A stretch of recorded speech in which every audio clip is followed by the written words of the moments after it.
Bismillahirrahmanirrahim. Assalamualaikum warahmatullahi wabarakatuh.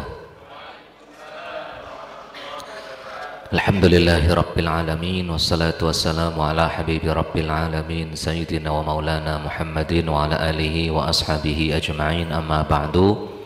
Allahumma ij'al jam'ana jam'an marhuma wa tafarruqana min ba'di dzalika tafarruqan ma'suma wa la taj'al fina syaqiyan wa la mahruma. Hadirin hadirat, alhamdulillah pada hari ini semua Allah pertemukan kita kembali dalam kondisi sehat walafiat. Semoga capek antum habis kemarin itu sudah hilang ya. Insyaallah masih semangat untuk ngaji di masa-masa tenang ini. Insyaallah seiring dan selalu kita berdoa semoga Allah Subhanahu wa taala memberikan kita pemimpin yang paling saleh. Amin ya rabbal alamin. Kita lanjutkan kitab Riyadhus Shalihin, babu tahrimil uquq wa qati'atir rahim. Bab larangan durhaka pada orang tua, juga larangan memutus tali persaudaraan. Hadis yang ke-340 dalam penomoran kitab saya. Wa anhu anna Rasulullah sallallahu alaihi wasallam qala, dan masih dari Abdullah bin Amr bin al-As radhiyallahu anhuma bahwa Rasulullah sallallahu alaihi wasallam bersabda, minal kabairi syatmur rajuli walidayhi, termasuk dosa besar adalah seseorang mencela ayahnya sendiri atau mencela ibunya sendiri.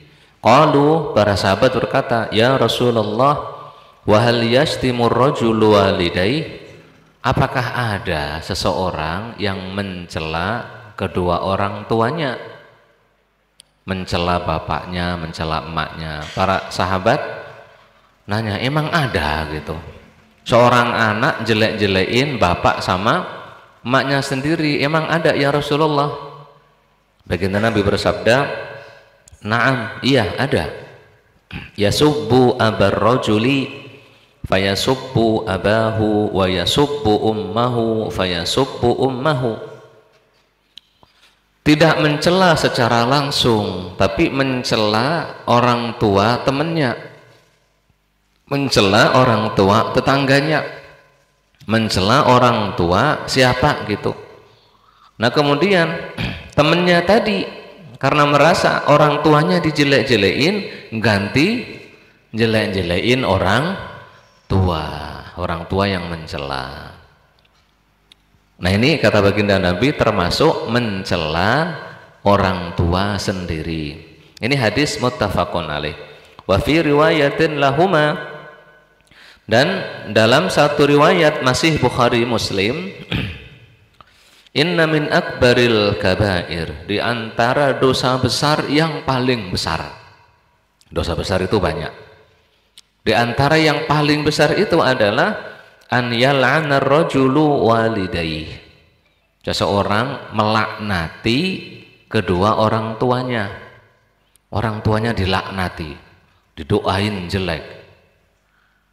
Qila ya Rasulullah, kaifa yal'anu rajulu walidayhi? Ya Rasulullah, bagaimana mungkin seorang anak melaknati orang tuanya sendiri, bapak emaknya sendiri, bagaimana mungkin? Qal yasubbu abar rajuli fayasubbu abah wa yasubbu ummahu fayasubbu ummah. Itu orang jelek-jelekin bapaknya orang lain. Ini si orang lain tadi akhirnya jelekin bapaknya dia, jelek-jelekin emaknya orang lain. Makanya si orang lain tadi ganti jelek-jelekin dan melaknati emaknya dia. Hadis muttafaqun alaih. Pelajaran utamanya adalah kita sebagai anak wajib berbakti pada orang tua dengan cara menjaga nama baiknya. Ya. Jaga nama baik caranya gimana? Sebagaimana kita tidak ingin orang tua kita, bapak, emak kita, ayah, ibu kita dijelek-jelekkan, dilaknati, didoain buruk oleh orang lain, jangan ngata-ngatain buruk bapak emaknya orang lain. Jangan ngatain bapaknya orang lain, oh bapakmu pencuri. Nanti dia akan cari kejelekan bapak kita. Oh bapakmu koruptor gitu. Meskipun kalaupun korupsi beneran, udah biarin. Namanya orang kan jalan hidupnya masing-masing. Kalaupun dia korupsi, siapa tahu nanti masih tobat, diterima Allah Subhanahu wa Ta'ala, malah masuk surga duluan dibandingkan ente. Iya apa enggak? Namanya orang itu memang seperti itu. Manusia memang takdirnya ada salah, nanti taubat, urusannya dengan Allah Subhanahu wa Ta'ala. Intinya yang salah si fulan jangan bawa-bawa bapak, gitu maksudnya ya. Yang salah fulana jangan bawa-bawa emaknya. Ya antara kita dengan teman, selesaikan dengan teman, nggak perlu bawa-bawa bapak. Jaga nama baik keluarga, dijaga. Bapak kita, emak kita adalah orang baik, di mata kita orang baik. Bapak, emak orang lain juga di mata mereka orang paling baik, yang telah berkorban dari kecil sampai dewasanya. Karenanya sebagaimana kita tidak ingin bapak emak kita dilecehkan pihak lain, jangan pernah melecehkan bapak emak orang lain tersebut. Paham ya? Jadi kalau konflik, tolong jangan mencela, jangan membuli orang tua dari lawan kita. Selesaikan antara kita, nggak usah bawa bapak, emak, ngata-ngatain jorok, ngata-ngatain buruk, ngata-ngatain yang nggak baik. Jangan. Itu bagian dari berdurhaka pada orang tua. Paham ya? Nah kemudian Imam Suyuti nukil dalam kitab Al-Mirqah, qala An-Nawawi fihi tahrimul wasaili wat tara'i'. Di hadis ini ada pelajaran kedua, yaitu kita bisa mengharamkan wasilah yang mengarah pada haram. Ini durhaka pada orang tua haram atau tidak? Haram. Wasilahnya bagaimana? Kita nggak langsung mencela bapak ibu kita, ayah emak kita nggak kita cela, tapi wasilahnya caranya dengan mencela bapak emak orang lain. Gara-gara cara ini akhirnya orang lain mencela bapak emak kita. Berarti kata Imam Nawawi, durhaka pada orang tua haram. Caranya saat kita mencela bapak emak orang lain, kita jadi durhaka. Maka wasilatul harami haram, dzari'atul haram haram. Ini yang paling banyak memakai adalah Imam Malik. Ada hal yang haram di sana, jalan ditutup biar tidak sampai ke yang haram. Gitu. Di Al-Quran Allah Subhanahu wa Ta'ala melarang berzina, betul ya? Wala taqrabuz zina, jangan deket-deket zina. Nah, apa wasilah, wasail, jalan-jalan menuju zina itu apa? Nauzubillah lana wa lidzurriyyatina wa liusratina jami'an. Apa jalannya? Ditutup. Enggak boleh. Karena baginda Nabi juga menutupnya. Di antara wasilahnya adalah laki-laki yang bukan suami istri, bukan mahram, berduaan. Boleh atau boleh? Tidak boleh, iya kan? Karena mengapa? Hal tersebut adalah wasilah menuju kepada perzinahan. Di antaranya juga ikhtilat. Ikhtilat, laki-laki perempuan campur baur tanpa ada batasan, benar-benar campur baur. Ini ada laki-laki, ada perempuan, tapi nggak campur baur kan? Meskipun dengan suami sendiri juga tetap terpisah. Coba ini seandainya emak-emak di sini campur dengan bapaknya, Pak Ngadimin samping istrinya, Pak Teguh samping istrinya, Pak Rudi samping istrinya, semuanya. Yang nggak bawa istri lah ngelirik-ngelirik istri temennya, iya apa enggak? Lah iya, ini mana yang bening kira-kira, pasti gitu. Iya. Makanya ikhtilat juga, ikhtilat ketika ikhtilatnya tidak benar, jadi tidak semua ikhtilat campur baur laki-laki itu enggak baik, tidak semua gitu. Ketika ikhtilat campur baur laki-laki itu mengarah kepada kemaksiatan, maka campur baur tadi haram. Kalau tidak mengarah kepada kemaksiatan, sekedar mengkhawatirkan, sebaiknya dihindari. Ini kalau kita lihat buku-buku fikih ulama zaman dulu menganjurkan perempuan untuk tawaf tidak dekat Ka'bah. Tawafnya agak jauh minggir. Biar yang di dekat Ka'bah itu siapa? Para laki-laki. Ya. Apalagi mak-mak pengen nyium Hajar Aswad. Wah, itu rintangan dan perjuangannya luar biasa. Kegencet, kecemet gitu.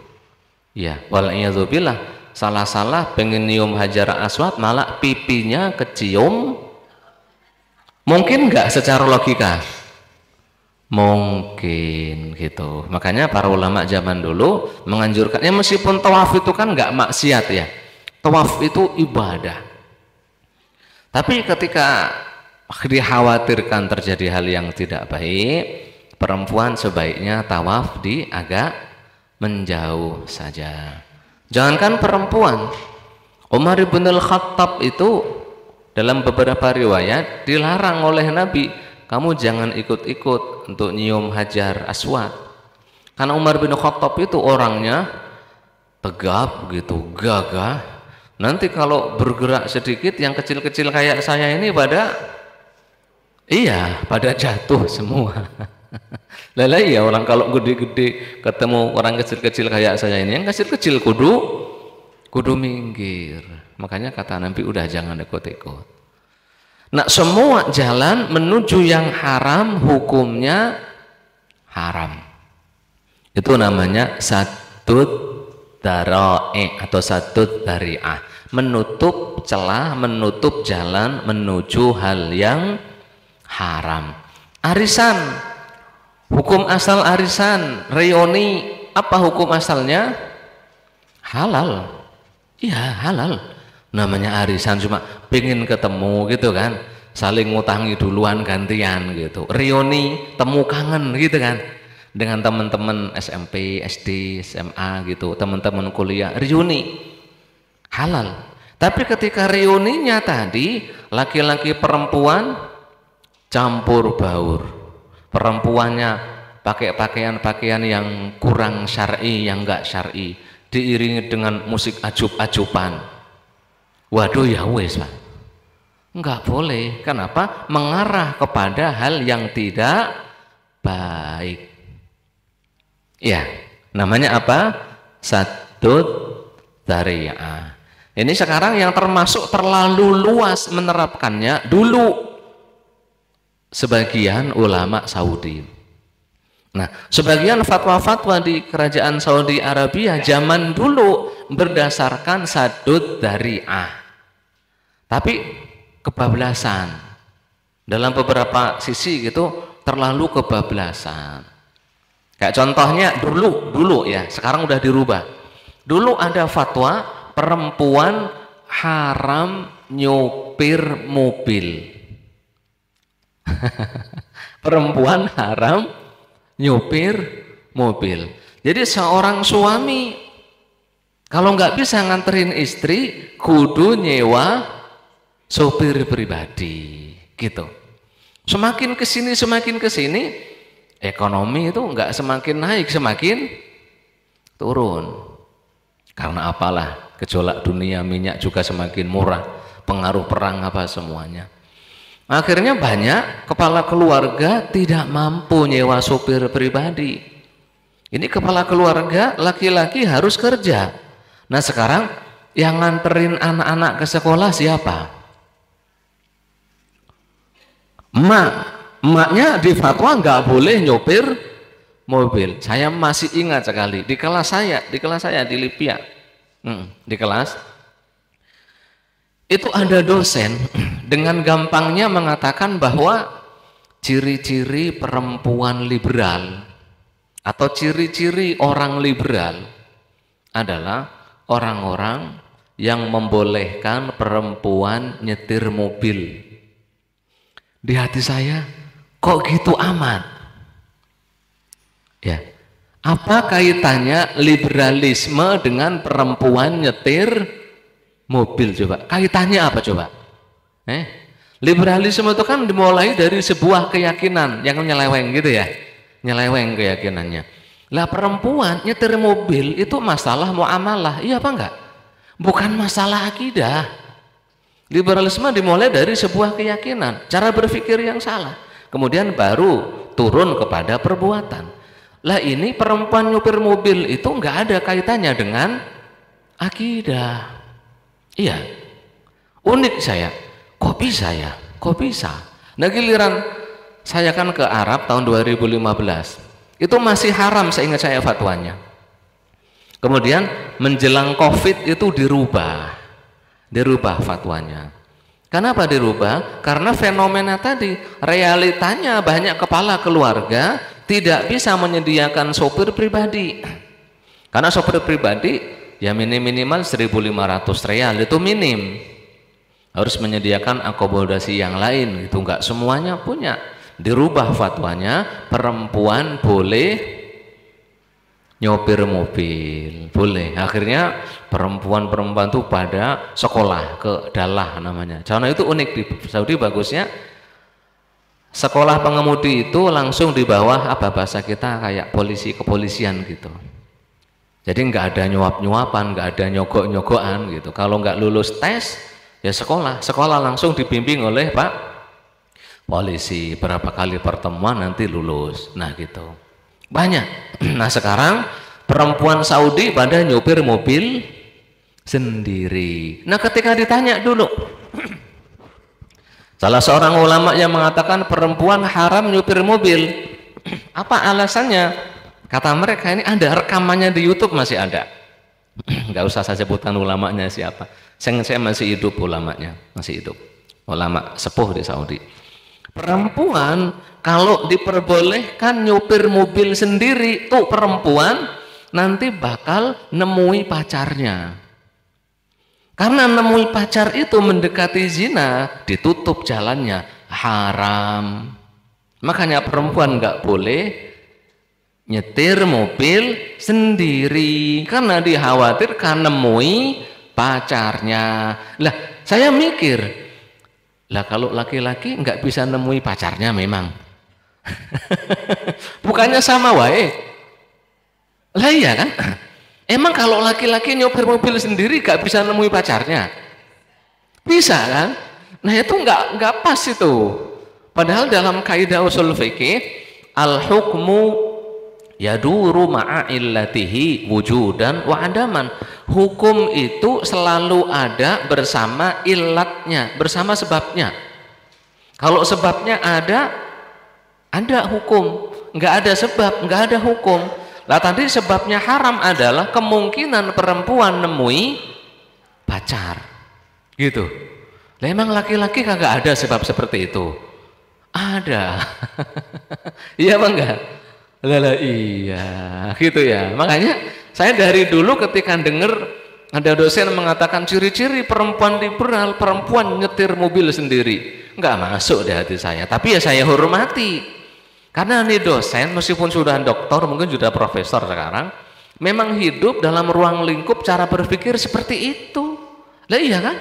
Mau kita debat, mau diskusi, ya mafi faidah, nggak ada faidahnya, nggak ada manfaatnya, ya dihormati sajalah.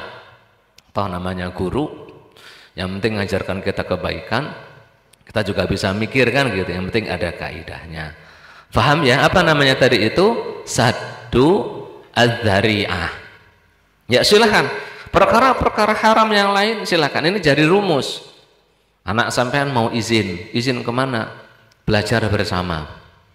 Bersama siapa? Sama temennya. Temennya berapa? 1. Anak sampean laki-laki. Lah temennya laki-laki atau perempuan? Perempuan. Nah belajarnya di mana? Itu di kebun binatang sono. Itu enggak belajar bersama itu nanti jadinya itu. Iya apa enggak? Nggak jadi belajar bersama, bakso bersama mungkin jadinya ya, makan mie ayam bersama, gitu nonton bersama jadinya, nggak belajar bersama. Paham ya? Iya, gitu. Jadi hati-hati. Ini ada perkara haram, jalannya ditutup. Kita sebagai orang tua, sebagai ulama, sebagai para fuqaha, para kiai, para ustadz, kudu ngerti itu jelas-jelas haram nggak? Gitu. Kalau belum jelas-jelas haram, ya jangan gampang-gampang nutup. Ya kayak tadi perempuan nyupir mobil itu nggak haram. Apa kaitannya? Laki-laki bisa nyetir motor, perempuan juga bisa.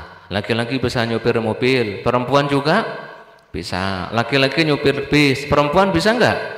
Bisa. Laki-laki nyupiri pesawat terbang tuh, perempuan bisa nggak?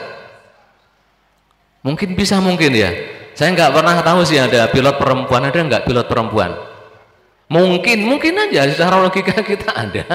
Laki-laki nyupiri kereta bisa, perempuan bisa nggak? Bisa. Ya perkara-perkara yang mubah seperti ini nggak masuk dalam akidah selama masih bisa menjaga. Kayak dulu ikhtilat di Saudi, kayak perempuan kerja haram, kecuali kerjaan yang ngajar. Kalau kerja di luar, kerja jadi apa namanya, yang di supermarket itu dulu haram fatwanya. Saya datang di sana masih haram. Lagi-lagi kenapa perempuan haram bekerja? Khawatir nanti pacaran gitu. Jadi dua haram gara-gara khawatir ini. Lah cuma lama-lama saya yang cerita teman di Saudi yang cerita bahwa jumlah apa armalah, jumlah janda itu berapa juta gitu dulu itu. Terus jumlah awanis, perempuan-perempuan yang sudah apa? Tua tapi belum nikah disebut awanis. Itu juga banyak. Nah, negara mengeluarkan duitnya sulit kalau nanggung terus-terusan. Akhirnya dibuka lapangan pekerjaan bagi perempuan. Nah, sekarang supermarket, mal-mal itu yang memenuhi karyawannya siapa? Perempuan. Ya emang enak. Karyawan perempuan itu lebih enak dibanding karyawan laki-laki. Betul? Perempuan itu jarang yang rokok. Betul ya? Perempuan itu jarang yang nggak profesional. Waktunya kerja, waktunya tidur. Beda laki-laki. Laki-laki itu kadang waktunya kerja malah kadang tidur gitu ya. Perempuan biasanya enggak gitu. Tanya aja Pak Latif, maka karyawan Pak Latif itu lebih banyak perempuan, Pak Latif itu ya. Iya kan? Enggak banyak protes, enggak banyak apa. Apalagi kalau urusan duit, lebih teliti laki-laki atau perempuan? Perempuan, betul kan ya? Lebih teliti perempuan. Wong saya itu kalau ngitung duit aja, waduh ini ngitung duit berapa juta, pusing itu. Nanti ingat saya sudah 10, sudah 1 juta, dihitung lagi ternyata 9. Kadang-kadang dihitung lagi 11, gitu kadang-kadang. Coba emak-emak, jarang sekali salah ngitung duit, gitu ya. Ala kulli hal, ini salah satu dalil bahwa dalam syariat kita ada saddud dzari'ah. Ini perkara benar-benar haram, selama benar-benar haram, jalan menuju ke sana tutup, boleh. Difatwakan ditutup, boleh. Faham ya? Baik.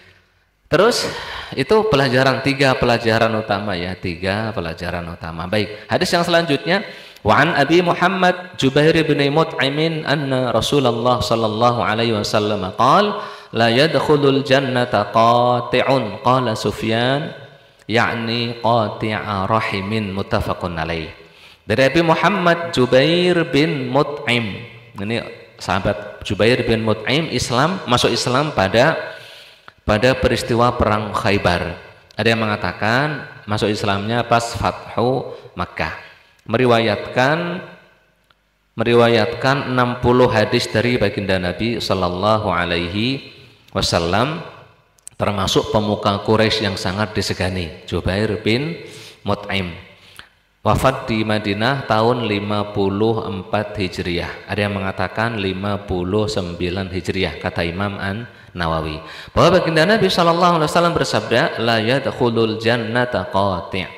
Tidak akan masuk surga atau tidak masuk surga orang-orang yang memutus tali persaudaraan. Ya, jadi dengan emak, bapak, saudara, saudari tetap baik kita sebisa mungkin ya. Dengan keluarga, paman, pakde, dengan anak, dengan cucu sebisa mungkin tetap baik. Karena dikhawatirkan masuk ke hadis ini. Tidak masuk surga di sini ya kalau masih Islam ya. Orang Islam memutus tali persaudaraan tidak masuk surga di sini artinya bukan tidak akan masuk surga. Tapi tidak masuk surga secara langsung karena melakukan dosa besar. Gitu. Jadi qati'ur rahmi itu dosa besar, memutus persaudaraan dosa besar. Pelaku dosa besar menurut Ahlus Sunnah wal Jamaah selama tidak menghalalkan dosanya masih muslim. Beda menghalalkan dosa itu kafir. Selama tidak menghalalkan dosa masih muslim, wa amruhu ilallah. Urusannya diserahkan pada Allah Subhanahu wa taala. Diancam tidak masuk surga secara langsung. Masih bisa masuk, masih, tapi mungkin disiksa, diazab di neraka terlebih dahulu. Wal iyadzu billah, ya. Jadi jangan memutus tali persaudaraan. Orang nggak baik dengan sampean, orang mutus persaudaraan dengan sampean, ya wis silahkan. Tapi sampean enggak, jangan mutus, jangan mulai. Kalau mereka mutus, silahkan. Tapi jangan sampai kita memutus tali persaudaraan. Dan sebaiknya sebagai sesama muslim jangan pernah memutus tali persaudaraan. Hadis yang selanjutnya, wa an Abi Isa Al-Mughirah ibni Syu'bah 'anil Nabi sallallahu alaihi wasallam. Dari Al-Mughirah bin Syu'bah radhiyallahu anhu. Al-Mughirah bin Syu'bah ini Islam saat peristiwa perang Khandaq. Masuk Islamnya saat peristiwa perang Khandaq, meriwayatkan 136 hadis. 136 hadis dari baginda Nabi sallallahu alaihi wasallam. Saat Umar menjadi khalifah, Al-Mughirah bin Syu'bah dijadikan gubernur, ya, dijadikan gubernur di Basrah. Kemudian dipindahkan dari Basrah menuju ke Kufah. Jadi gubernur Basrah kemudian dipindahkan ke Kufah. Sampai Umar bin Al-Khattab meninggal dunia. Terus Utsman bin Affan aqarrahu, tetap jadiin gubernur oleh Utsman. Biasa dalam pergantian kepemimpinan kalau zaman dulu di kekhilafan Islam itu kalau gubernur itu di bawah khalifah. Wali itu di bawah khalifah. Khalifahnya ganti, terserah si khalifah. Kalau khalifah mau ganti siapa? Si gubernur diganti. Mau ganti camat diganti, mau ganti bupati juga diganti. Sistemnya memang seperti itu, ya. Kemudian oleh Utsman bin Affan diturunkan, dipecat dari jabatannya juga oleh Utsman bin Affan. Pernah ikut perang Yamamah, juga ikut perang pembukaan Syam, membuka Syam. Kemudian pas perang Yarmuk, salah satu mata beliau terkena luka, jadi nggak bisa melihat satu pas perang Yarmuk. Terus ikut perang Qadisiyah, juga ikut membuka negeri Nahawan. Nah kemudian saat terjadi fitnah peristiwa Utsman terbunuh, Al-Mughirah bin Syu'bah itu pilih mengasingkan diri, nggak ikut Ali, nggak ikut Utsman. Banyak sahabat yang seperti itu, nggak ikut Ali, nggak ikut Muawiyah. Udah, saya nggak ikut kalian berdua, saya pilih diem saja. Ya diem, namanya diem ya nggak salah gitu. Nah kemudian setelah Muawiyah berkuasa, dijadiin lagi gubernur di Kufah sampai beliau meninggal dunia pada tahun, ada yang mengatakan 50, ada yang mengatakan 51. Beliau ini adalah orang pertama yang membuat kantor pemerintahan di Basrah. Membuat diwan, kantor pemerintahan di Basrah. Al-Mughirah ini orangnya ganteng, gagah, dan pejabat, senang nikah. Iya, ganteng, gagah, kuat, panglima gitu, apalagi pejabat, senang nikah. Ya nggak apa-apa namanya apa? Nikah ya, nikah. Ada nuktah, ada cerita ini yang cerita ini saya Sa'ad Al-Kamali ini dari mana? Dari Maghrib. Dan ada ceritanya unik dari Mughirah, kan senang nikah. Biasanya Al-Mughirah bin Syu'bah itu lihat ada gadis cantik sekali gitu. Nah beliau tertarik, pengen nikahin. Ya gubernur kan banyak itunya ya, banyak mustasyar bahasa kita ya, banyak penasehatnya. Nah ini si Al-Mughirah bin Syu'bah nanya kepada mustasyarnya, salah satu mustasyarnya, saya pengen nikah dengan itu, gimana pendapatmu? Nah kata si mustasyarnya, kalau cantiknya Masya Allah ya, keluarga baik-baik, cantiknya luar biasa, orang baik-baik, cocok kan? Tapi dulu saya pernah melihat itu perempuan pernah dicium laki-laki, sering diciumi laki-laki. Ya kata Al-Mughirah, bener. Ya dia kan percaya dengan mustasyarnya. Ya kata Mughirah, ya udah nggak mau lah, nggak jadi. Wong sudah bekas diciumin oleh laki-laki, udah nggak jadi. Dia cari yang lain gitu. Nikah sampai berapa puluh, cari aja ceritanya ya. Kalau pengen berapa puluh kali nikah itu, belum budak-budaknya.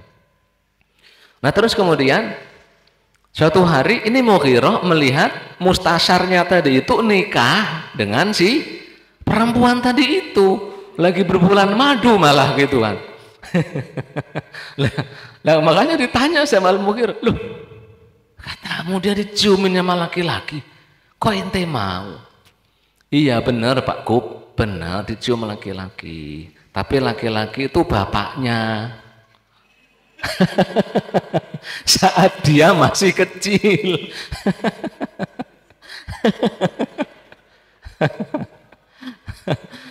Makanya sampean kalau pengen nikah lagi, jangan musyawarah kepada orang yang pengen nikah lagi juga. Kalau musyawarah pengen nikah lagi, musyawarahnya ke Pak Latif. Pak Latif kan nggak pengen nikah lagi, udah tua kan gitu. Atau ke Engkong Rahmat gitu kan, musyawarahnya udah nggak pengen nikah lagi. Kalau musyawarahnya sama Pak Rudi akan gitu, Pak Rudi, jangan Pak, itu perempuan diciumin laki-laki banyak gitu, maksudnya bapaknya, kakaknya, kakeknya.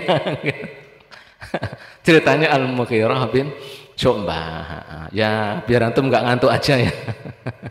Ya tapi itu diceritakan. Iya. Baik, baginda Nabi sallallahu alaihi wasallam bersabda, "Innallaha ta'ala harrama 'alaikum 'uquqal ummahati wa man'an wahat." Allah mengharamkan kepada kalian durhaka kepada para ibu. Yang disebutkan para ibu kalian bukan berarti bapak boleh, sama aja gitu ya. Sama, disebutkan ibu maksudnya juga bapak. Allah mengharamkan kepada kalian durhaka pada orang tua. Jangan durhaka. Ya Allah, banyak sekali anak durhaka. Nauzubillah, tsumma nauzubillah min dzalik. Anaknya kecukupan, bapak emaknya kekurangan. Banyak nggak seperti itu? Banyak. Anaknya kalau makan itu bingung, milih makanannya bingung. Bapak emaknya bingung yang dimakan apa. Iya apa enggak? Iya. Anaknya sering pergi kemana-mana, ke luar negeri, rekreasinya ke luar negeri, beri barang-barang branded. Bapak emaknya enggak dikasih apa-apa. Kadang seorang laki-laki sibuk membahagiakan istri ini padahal anak siapa? Anak orang. Iya kan? Sibuk membahagiakan istri seolah-olah dunia ini adalah dunia kebahagiaan istri. Salah. Dunia kita ini dunia kebahagiaan istri dan orang tua kita. Sibuk membahagiakan anak gitu ya. Sibuk nyekolahin anaknya yang mahal-mahal. SDIT masuknya 20 juta, oke. Masuk 30 juta, oke. Anak ke pesantren sebulan 2,5 juta, 3,5 juta, oke. Bapak emaknya belum daftar haji, nggak pernah difikirin. Iya apa enggak? Iya. Bapak emaknya belum pernah ngerti tanah Haramain, belum pernah umroh, nggak pernah difikirin. Padahal bayar untuk anaknya 3 juta sebulan. Tuh 3 juta sebulan, kalau 1 tahun sudah 36 juta. La haula wala quwata illa billah. Durhaka seperti itu. Ya, jangan hanya mentingin istri, mentingin anak, emak bapak nggak pernah dipikir. Sampai tidur nyenyak, rumah mewah, udah bisa bangun rumah mewah. Rumah bapak emak masih belum mewah, tawari kalau punya duit. Rumahnya mau dibagusin atau enggak. Kadang ada orang tua mau, ada yang tidak mau, malah biasanya enggak akan mau. Biasanya sampai tidur pakai AC, sampai tidur kamar mandi di dalam kamar sendiri kayak hotel. Iya apa enggak? Iya. Orang tua tawari, mau kamar mandi di dalam rumah, samping kamar, dalam kamar atau enggak. Kalau mau buatin. Iya. Sampai tidur pakai AC. Bapak emaknya tidur kepanasan, tidur di lantai, tidur pakai apa namanya?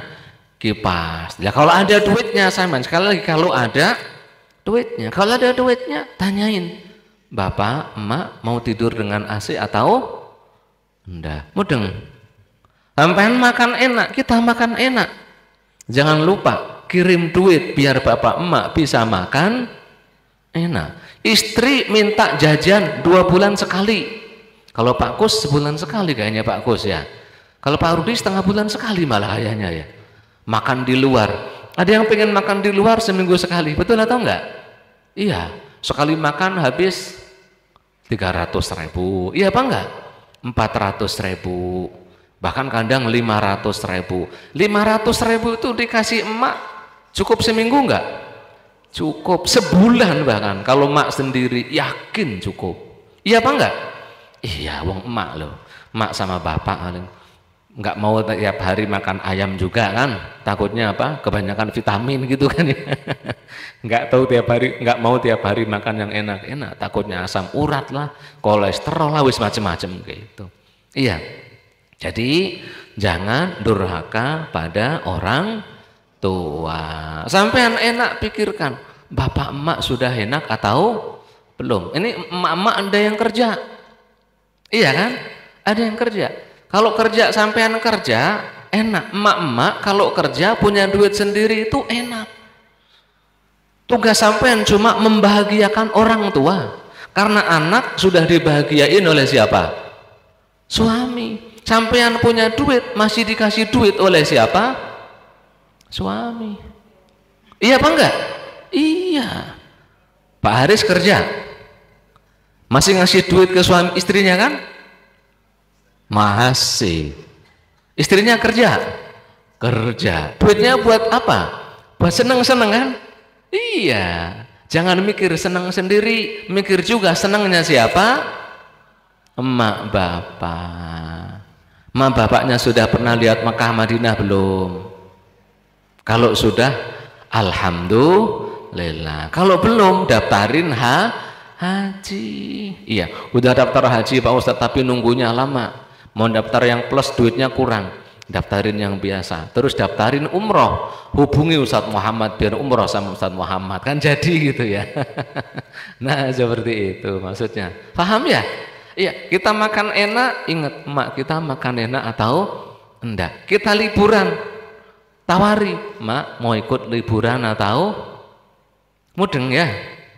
Ya, jadi berbagi kebahagiaan. Jangan hanya mikir diri sendiri, istri dan anak, emak bapak enggak dipikir. Wa man'an wahad. Rasulullah Shallallahu Alaihi Wasallam melarang man'an wahad. Apa itu man'an?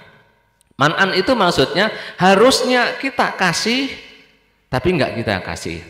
Sedangkan had harusnya bukan milik kita, tapi kita minta. Dilarang oleh Nabi Shallallahu Alaihi Wasallam. Yang harusnya kita kasih nafkah siapa?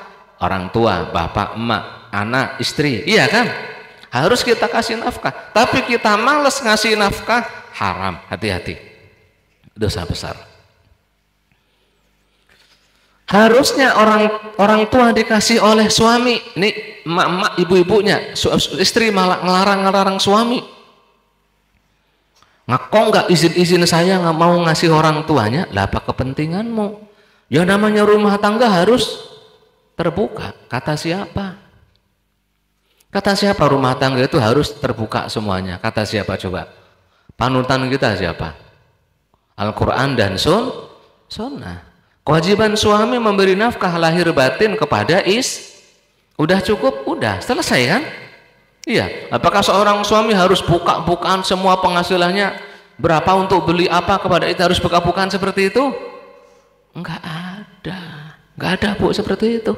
Yang penting hak sampean dicukupi, kewajiban suami ke sampean dicukupi, sudah.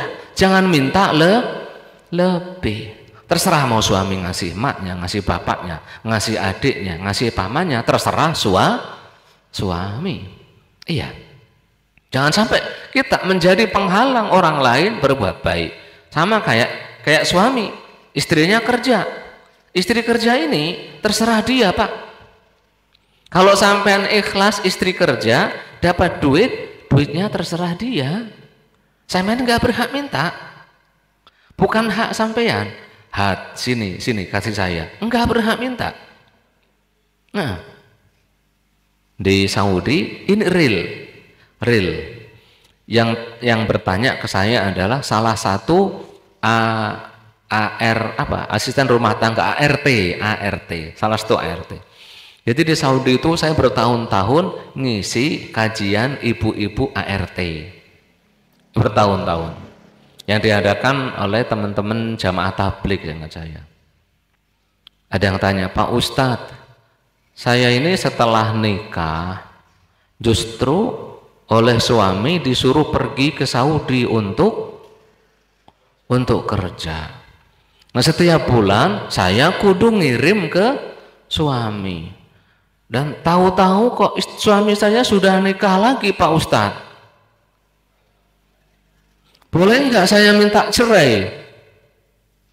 Gitu, nanyanya gitu. Ya Allah, kasihan perempuan Indonesia. Nasallallahu fi'lana wa dzurriyyatana wa li usratina jami'an. Banyak kambing bandot dan kucing garong. Ya. Lah namanya nikah, ya lumrahnya nikah yang bertanggung jawab cari nafkah siapa? Suami. Begitu nikah, istrinya malah disuruh kerja. Udah kerja di Arab, tiap bulan ngirim, dipakai untuk kawin lagi. Tak bilang, kayaknya pakaian sampean kebalik itu Bu. Maksudnya Pak Ustadz, yang pakai abaya dan rok harusnya suami sampean itu. Lah iya. Loh kenapa laki-laki pakai celana? Karena biar gerak cepat untuk kerja. Iya apa enggak? Iya, perempuan nggak pakai celana, pakai rok, pakai abaya, kan duduk manis di rumah gitu kan ya, nggak pejujulan ke sono ke sini. Iya, Panda. Lala iya, salah itu. Gantian kutangnya pakai suami. Candaan saya kayak gitu. Lah iya, kan ngawur. Yang harusnya ngasih malah minta dikasih gitu. Ini masuk man'an wahad. Iya, kayak contohnya oknum, saya bilang oknum pejabat. Udah masyarakat sudah datang minta dilayani. Itu para pejabat sudah digaji negara belum? Sudah. Kita ngucapin terima kasih, nggak terima ucapan terima kasih, nggak terima. Iya. Mohon maaf, itu real kejadian di saya loh ya. Ya, real. Mohon maaf, Mas. Kami terima kasih itu ada wujudnya. Ada wujudnya. Oh, tak kasih keluarin 50.000. Nanya, itu duit berapaan Mas ya? 50.000 Bu, ibu-ibu itu. 50.000. Kok saya umur hidup saya nggak pernah lihat duit itu ya? Saya lihatnya tuh biasanya yang merah Mas.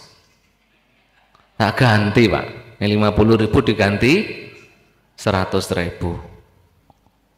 Oh kalau itu saya kenal. Itu masuk hak.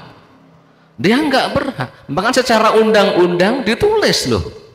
Iya kan? Ditulis. Sebenarnya kementerian-kementerian itu pemerintah sudah bagus. Gitu. Secara sistem itu udah perbaikan banyak. Ditulis tidak menerima pemberian dalam bentuk apapun. Nah, nggak menerima pemberian gitu. Tapi ya sebagian oknum masih wae. Laporin duit 100.000 laporin malah jadi musuhan. Iya apa enggak? Lah iya, cuma 100.000 bagi mereka sekali sarapan, bagi kita, bagi saya bisa beli ayam 2. Iya apa enggak? Dapat enggak 1.000 ayam 2? Dapat Bu? Dapat. Ayam apa? Ayam kotak loh ya. Ayam kotak dapat 2 itu. Iya.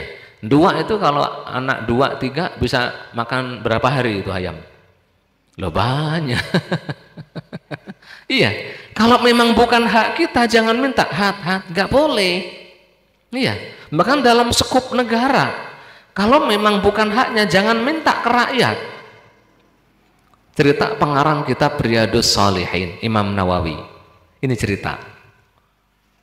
Terjadi peperangan dahsyat antara orang Islam dengan orang non-Muslim. Iya. Itu penguasanya kalau nggak salah namanya Zahir Baibrus.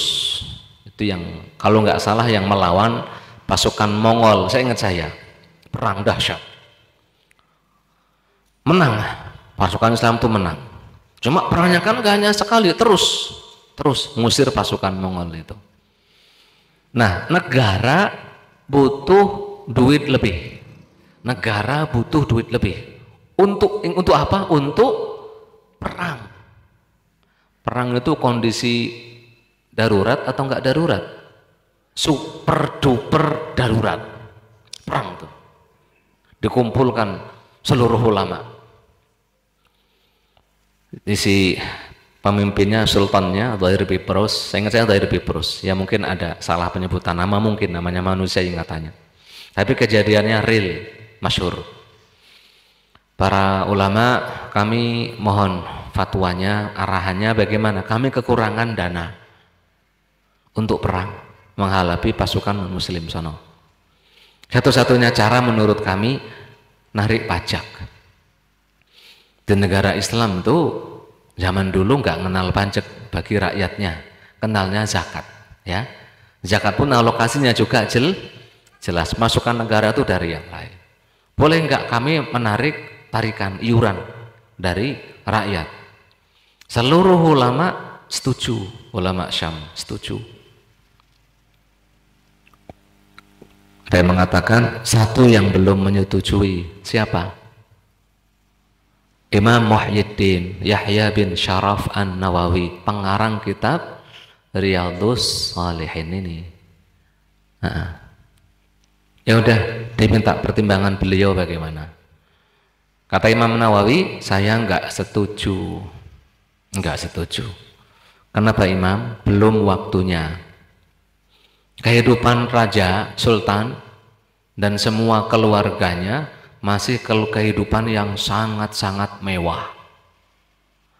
Di atas orang kaya. Kehidupan yang sangat mewah sekali. Ya. Duit untuk menghidupi mereka itu dipakai dulu untuk membiayai perang. Biar mereka hidup sederhana. Marah sultannya tuh denger itu. Marah. Termalah Imam Nawawi itu terusir akhirnya dari kampung halamannya. Ya udah, terusir. Terus kemudian sultannya ini dinasihatin oleh ulama-ulama yang lain. Gara-gara Imam Nawawi sampai terusir. Kata para ulama, hati-hati dengan beliau. Beliau itu walinya Allah. Walinya Allah yang kami sepakati kewaliannya beliau Imam Nawawi ini. Kamu menyakiti beliau. Iya, jangan sampai seperti itu. Nanti kualat, kalau bahasa kita kualat. Akhirnya terus sama sultannya disuruh kembali, disuruh pulang, suruh pulang lagi. Kata Imam Nawawi, saya nggak mau pulang sebelum dia mati. Jarak berapa hari bener mati? si sultannya tadi. Sudah berapa hari bener-bener mati, baru Imam Nawawi pulang. Imam Nawawi kekeh, nggak boleh hat itu kalau bahasa Arab hati itu maksudnya kasih saya, kasih, minta, nggak boleh. Kalau memang bukan haknya tidak boleh minta. Sampai sudah jadi petugas negara, sudah jadi pelayan masyarakat, digaji oleh masyarakat dengan duit pajak, betul?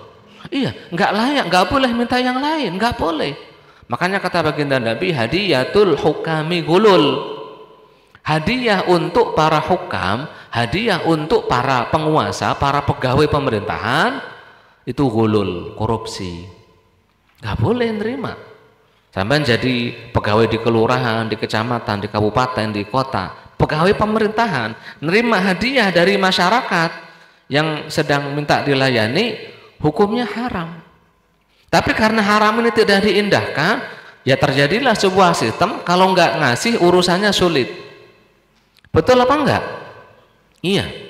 Mau nyetak KTP aja, kalau nggak ngasih ngantri berhari-hari. Iya apa enggak? Iya. Tapi kalau ngasih langsung gitu ya. Akhirnya jadi bil fulusi mulus. Wabidunil fulusi mamfus. Enggak boleh ini. Waman an wahat, nggak boleh. Harusnya kita ngasih, kok nggak ngasih, nggak boleh. Harusnya kita nggak minta, malah kita minta juga tidak boleh, gitu. Jadi kalau kita mau minta duit ke pihak lain, kenapa kita minta? Modern ya?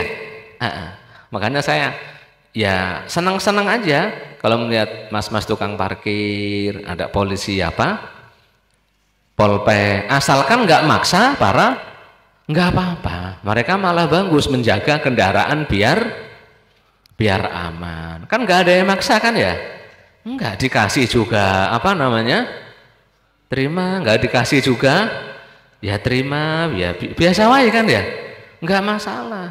Tapi kalau nggak dikasih marah-marah, nah itu yang tidak boleh. Itu karena nggak ada akad. Paham ya? Seperti itu. Baik. Terus kemudian wa wa'dal banati wa kariha lakum qila wa qal wa kasratas su'al wa idha'atil mal, muttafaqun alaih. Rasulullah juga melarang wa'dal banat, mengubur hidup-hidup anak perempuan. Itu kebiasaan masyarakat jahiliyah, enggak semua. Awal mula yang pertama kali konon, saya bilang konon, kasih tanda petik konon. Ya. Konon yang pertama kali mengubur anak perempuan adalah Qais bin Asim At-Tamimi. Namanya Qais bin Asim At-Tamimi. Dulu masyarakat jahiliyah itu kan hidup, ya masyarakat Arab itu hidup saling bermusuhan. Satu kabilah musuhan dengan kabilah lain, satu keluarga musuhan dengan keluarga lain, seperti itu kok kabilah Arab itu. Nah, Qais ini punya musuh dari kabilah lain. Musuhnya tahu-tahu nyerang rumah dia, zaman dulu gitu ya. Musuh tahu-tahu nyerang, kemudian ngambil anak perempuannya. Ini anak perempuannya si Qais bin Asim At-Tamimi diambil oleh musuhnya. Diambil. Nah setelah diambil itu nih anak perempuan diberlakukan dengan baik, dinikahi sendiri oleh musuhnya, dinikahi. Nah kemudian, nah sudah kan, setelah beberapa waktu ketemu sama Qais bin Asim ketemu. Nah diajak pulang. Di sana perempuannya enggak pulang, enggak bisa pulang ayah. Lah kenapa? Saya udah jadi istri itu. Lah itu kan musuhnya ayah. Kenapa kamu jadi istrinya dia gitu? Lah kamu milih siapa? Milih ayah atau milih musuhnya ayah? Milih suamimu.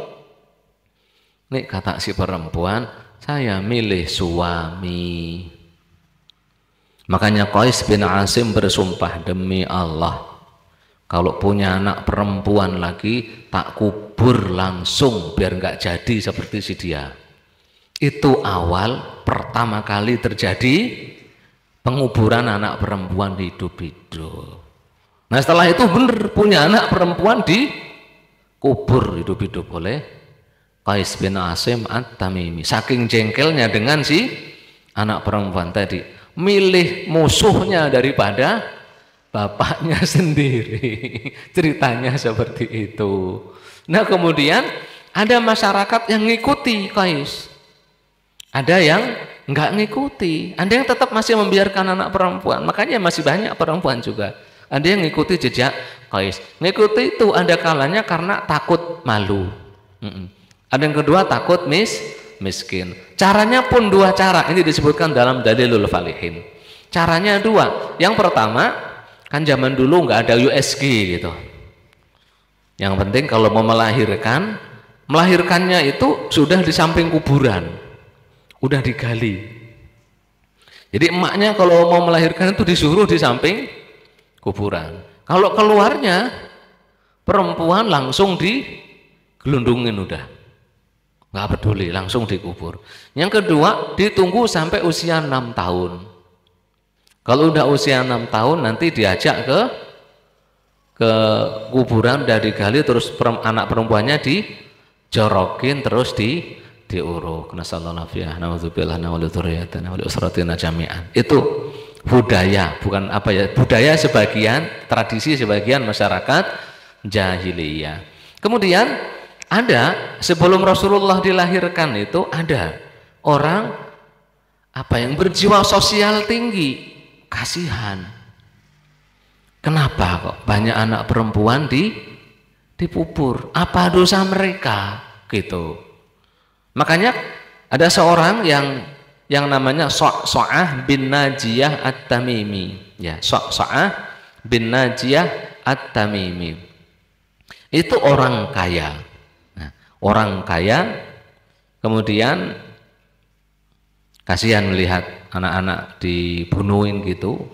Nah dia itu dengan kekayaannya ngomong ke masyarakat, kalau ada orang yang malu punya anak perempuan, takut miskin ngasih nafkah anak perempuan, jangan dibunuh, jangan dibunuh. Aku yang tanggung jawab ngasih nafkahnya. Itu namanya So'ah bin Najiyah At-Tamimi. Ya, akhirnya ya mulai saat itu nggak ada lagi yang memendam, mengubur anak perempuan hidup-hidup. Dan uniknya So'ah ini hidup sampai zaman Nabi Shallallahu Alaihi Wasallam masuk Islam. Ya, masuk Islam dan jadi sahabatnya Nabi Shallallahu Alaihi Wasallam. Itu peristiwa mengubur anak hidup di tradisi masyarakat apa? Jahiliyah. Enggak lama, tradisi ini enggak lama. Gara-gara peristiwa tadi itu aja ya. Wallahu a'lam bishawab. Nah, di sini Islam datang, kalau sebagian masyarakat jahiliyah memandang anak perempuan itu beban, di Islam malah dimuliakan. Pernah kita baca hadisnya, siapapun yang punya dua anak perempuan, ditarbiyah, dididik dengan baik sampai mentas, nikah dengan laki-laki yang baik-baik, maka mereka berdua menjadi jalan surga bagi kedua orang tuanya. Ya, Masya Allah kan? Ya. Baik, kemudian wa kariha lakum qila wa qal. Rasulullah SAW juga melarang kalian qila wa qal. Qila itu ya qil, katanya kayak gini, oh katanya gini. Qal itu maksudnya tadi si itu bilang gini, si itu bilang gini. Kata sebagian ulama, qila wa qal itu tidak digunakan kecuali untuk yang buruk. Nukil peristiwa tapi niatnya buruk, itu qila wa qal. Pak Teguh ngomong ke Pak Rudi, Pak Rudi, itu Pak Ngadimin itu kemarin jelek-jelekin ente. Nah itu berarti kan qala Pak Ngadimin bahwa ente gini-gini, itu masuk qila wa qal. Enggak boleh seperti itu. Jangan sampai ucapan kita itu untuk hal-hal yang merusak hubungan, merusak kekeluargaan, merusak bangsa, merusak negara. Kalau zaman dulu qila wa qal ucapan, zaman sekarang qila wa qal termasuk komen di Facebook, komen di WhatsApp. status di Instagram apa dan sebagainya masuk. Jangan sampai ungkapan-ungkapan kita itu menyakiti orang lain. Jangan qila wa qal. Jangan. Ya. Dan di sini juga kata para ulama selayaknya sebelum nukil, sebelum meneruskan pesan peristiwa itu tolong dicek dulu benar atau tidak. Ini kan tip kayak contoh real sekarang. Di luar negeri sudah pemilu kan? Sudah pemilu kan? Sudah. Itu pendukung paslon salah satu paslon gitu ya. Pendukung salah satu paslon itu langsung nge-share hasilnya. Hasilnya paslon dia menang gitu. Ada yang lain ngasih data beda. Yang bahwa paslonnya dia yang justru menang. Ada lagi yang lain. Enggak, bukan paslon kalian berdua, paslon kami yang menang. Ini datanya. Ya tak komenin wae. Ya Allah, belum ada penghitungan. Mbok ya dicek dan recheck dulu gitu ya, di cross check dulu bahwa pemungutannya memang tanggal 10 kan? Tanggal 10 betul ya? Nah, tapi penghitungannya kapan? Tanggal 14. Jadi di luar negeri itu belum ada yang dihitung. Kapan ngitungnya? Nanti. Kapan? Berapa hari lagi? Sekarang 11 kan? Ya berarti hari Rabu sama dengan kita, gitu loh. Jadi kita mulai pemilu di sono baru ngitung. Makanya sekarang kalau ada data-data pasti hoax. Mudeng gitu ya. Seweneng. Karena mendukung paslon si A gitu, saya yang menang. Ya, si B mengeluarkan data, paslon mah jungkel ini, padahal sama-sama hoax. Mudeng ya? Udah. Nah kemarin ribut, gede banyak yang mana masanya ribut kan, cuma kampanye gitu, masanya lebih banyak mana? Ya Allah gitu ya kok ya ribut, ya wis lah. Wong niatnya orang meramaikan demokrasi, nggak usah ribut mana masa yang banyak, udah nyoblos sesuai dengan keyakinan masing-masing kan gitu ya. Baik, pahami ya. Jadi hati-hati, jangan katanya ini katanya, jangan gampang menyebarkan berita yang katanya siapa, ibu-ibu denger katanya si itu, si itu tuh kalau katanya pasti yang bilang kucing. Atau kalau enggak yang bilang kucing, ayam yang bilang, bukan orang gitu. Hati-hati loh Bu, ada emak-emak suka nambah-nambahi cerita. Harusnya cerpen jadi novel Bu. Ada kan gitu ya. Iya, harusnya cerita pendek, jadinya novel, berjilid-jilid lagi, udah ngalang-ngalai Harry Potter itu nanti novelnya. Ya hati-hati. Ya hati-hati ya. Lihat ada si fulana, anak gadis dibonceng oleh cowok. Enggak nanya dulu tuh cowok itu siapa, enggak nanya dulu. Yang penting ketemu tetangga, tahu enggak si fulana dibonceng laki-laki coba. Iya, dibonceng laki-laki, megang pinggangnya pula. Terus kakinya digoyang-goyangin gitu. Wah kayak mesra sekali gitu. Ngomong ke si ibu si B, si A nya ngomong ke si B. B-nya ngomong ke si C. Tahu nggak? Kata si A itu si fulana itu digonceng laki-laki, kakinya goyang-goyang, tangannya megang, pergi ke kebun binatang. Nah kebun binatangnya dari mana itu coba? Ditambah-tambahi.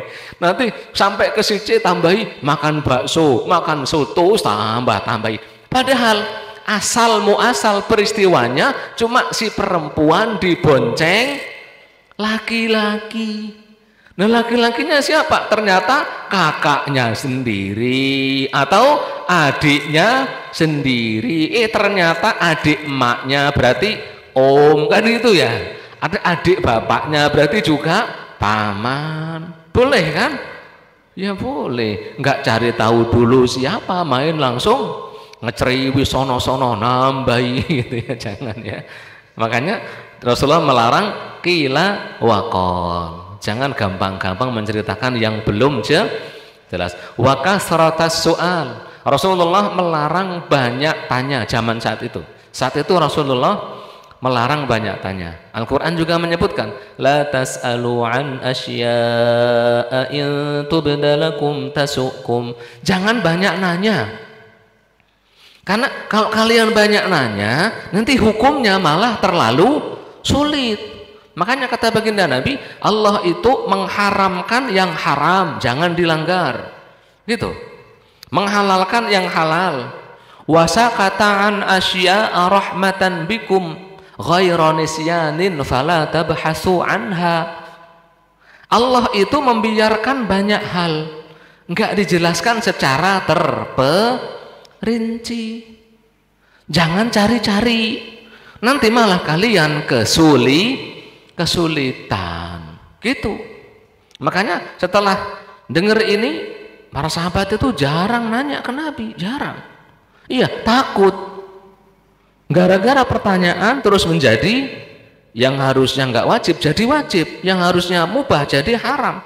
Kayak baginda Nabi itu kan dalam hadis yang tadi itu ditanya, innallaha kataba alaikumul hajjah. Kata baginda Nabi, Allah mewajibkan kepada kalian haji, fahajju, maka berhajilah. Ada yang nanya, akulla amin ya Rasulullah, tiap tahun enggak ya Nabi? Diulangi oleh Nabi, Allah mewajibkan kepada kalian haji, berhaji. Nanya lagi, tiap tahun enggak ya Nabi? Kata Nabi, Allah mewajibkan kepada kalian haji, titik, cukup. Kalau aku bilang iya, pasti wajib tiap tahun, dan kalian enggak akan kuat. Maka teruskan kata Nabi, jangan banyak nanya. Mudeng ya? Nah sekarang ini masih ada larangan banyak tanya. Masih. Kalau banyak nanya itu untuk yang tidak baik, Pak. Tapi kalau banyak nanya karena tidak tahu, ahlan wa sahlan, malah disuruh. Iya, fa inna dawa al-ayis su'al, kata Nabi. Kalau memang penting, perlu untuk nanya, bertanya. Kalau nggak penting untuk nanya, jangan nanya. Banyak orang nanya pengen ngetes ustadz. Ustadz ini kelompok mana? Iya kan? Tanya, kalau sholat, ustadz sholat itu jarinya digerak-gerakin atau enggak? Iya apa enggak? Ngetes itu.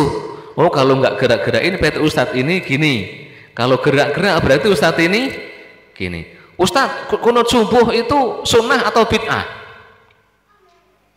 Kan ada orang nanya seperti itu untuk mengkotak-kotakkan siapa?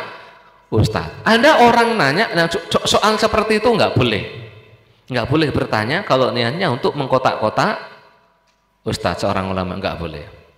Atau soal pertanyaan yang pengen mencari penguat saja, itu juga nggak baik. Antum sudah punya keyakinan bahwa hukum ini adalah seperti ini gitu. Contoh, nggak perlu antum anggaplah hukum kunut subuh adalah bid'ah.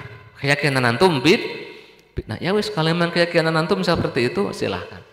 Nggak perlu tiap pengajian nanya ke ustadz apa hukum kunut subuh. Udah antum udah punya keyakinan. Iya. Maupun dijelasin dengan dalilnya yang seabrek bahwa kunut subuh sunnah, antum nggak akan bergeming bahwa tetap kunut subuh adalah bid'ah. Jadi memang kalau sudah punya keyakinan, dipegang aja keyakinannya, tinggal dipahami itu masalah khilaf atau sepakat. Kalau memang khilaf saling menghargai, kalau sepakat ya saling merangkul. Gitu ya. Jadi banyak nanya itu boleh. Nah, kasratas soal di sini juga bisa dimaknai adalah meminta-minta. Minta-minta gitu. Jadi pengemis dilarang oleh baginda Nabi Shallallahu Alaihi Wasallam. Jangan kita merendahkan diri sendiri dengan minta-minta. Karena hukum ngemis minta ke orang lain hukum asalnya haram. Kapan boleh? Kalau kita minta itu untuk kepentingan, ada kepentingannya. Apa mintanya? Ya, minta karena kita punya tanggungan hutang, nanggung fakir miskin, anak yatim, monggo minta. Tapi meminta untuk memperkaya diri sendiri hukumnya haram. Sebab kata baginda Nabi Shallallahu Alaihi Wasallam, kalian pergi ke hutan bawa kampak, tahu kampak ya? bawa kampak, terus kemudian diikat itu, dijual, lebih baik daripada minta-minta ke orang. Kadang diberi, kadang ditolak, gitu. Jadi jangan membiasakan minta-minta. Nah di sini sebenarnya yang pengen kami bangun, sementara kami ini masih suka minta-minta ke antum. Ya, masih minta wakaf ke antum. Tapi pegang perkataan saya, insya Allah kami nggak akan selamanya minta. Kalau sudah waktunya kami ingin berbakti kepada masyarakat. Iya, paling akan menerima zakat, infak, sedekah, nggak selalu minta wakaf terus, nggak. Wakaf akan kami ada selesainya, harus ada selesainya. Kalau setiap hari minta, kapan selesainya ini mintanya? Minta ke masyarakat. Sekarang kami memang masih ini juga masih pelunasan ini, masih pelunasan. Nah yang di sana masih belum dibangun di Cario. Ya sampai setelah kami bangun sempurna, insya Allah udah selesailah, udah. Diusahakan seperti itu. Ada waktunya, jangan selalu minta,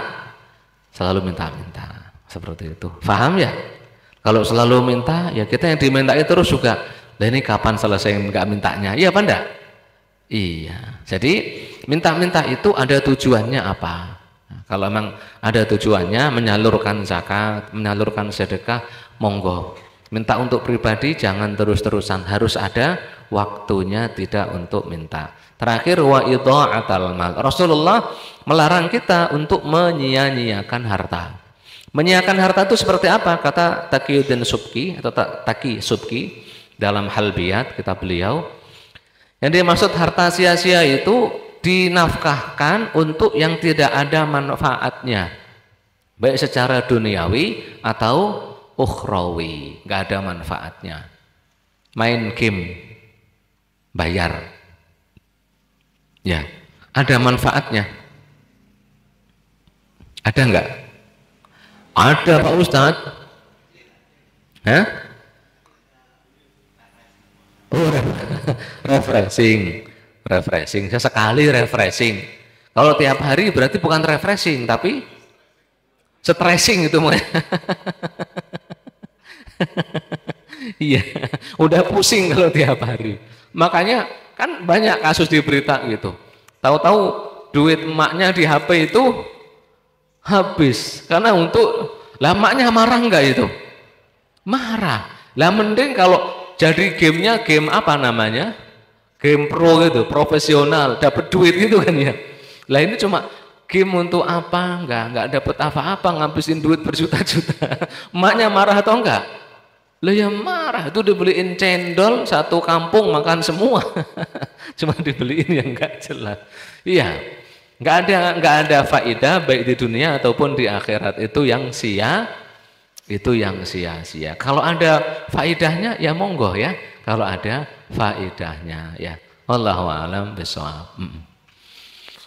Ya, mungkin sampai sini dulu ya. Udah mau jam 8 ya. 1-2 pertanyaan silakan. Pak Adimin, Pak Teguh, ada pertanyaan? Mama ada, silakan. Udah selesai bab larangan durhaka pada orang tua. Nanti akan ada bab baru lagi. Ya, silakan. Ya.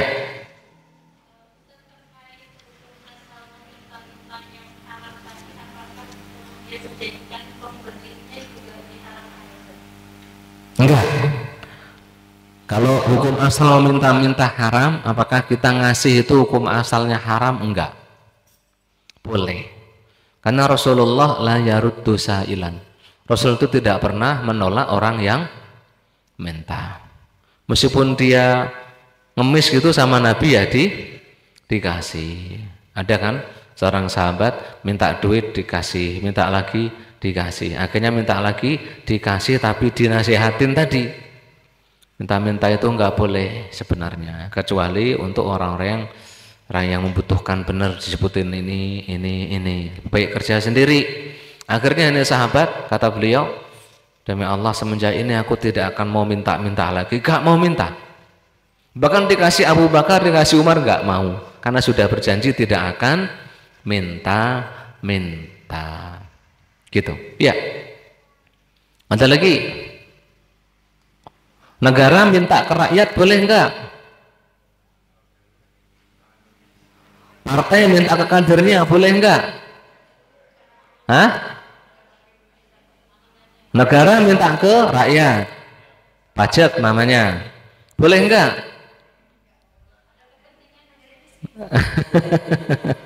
Nah, partai minta ke kadernya boleh enggak? Perlu kajian khusus ini ya, perlu kajian khusus ini. Perlu kajian khusus. Saya lebih tidak pro, saya ke yang kontra, saya ke yang kontra. Iya, ada pertanyaan? Siapa tadi?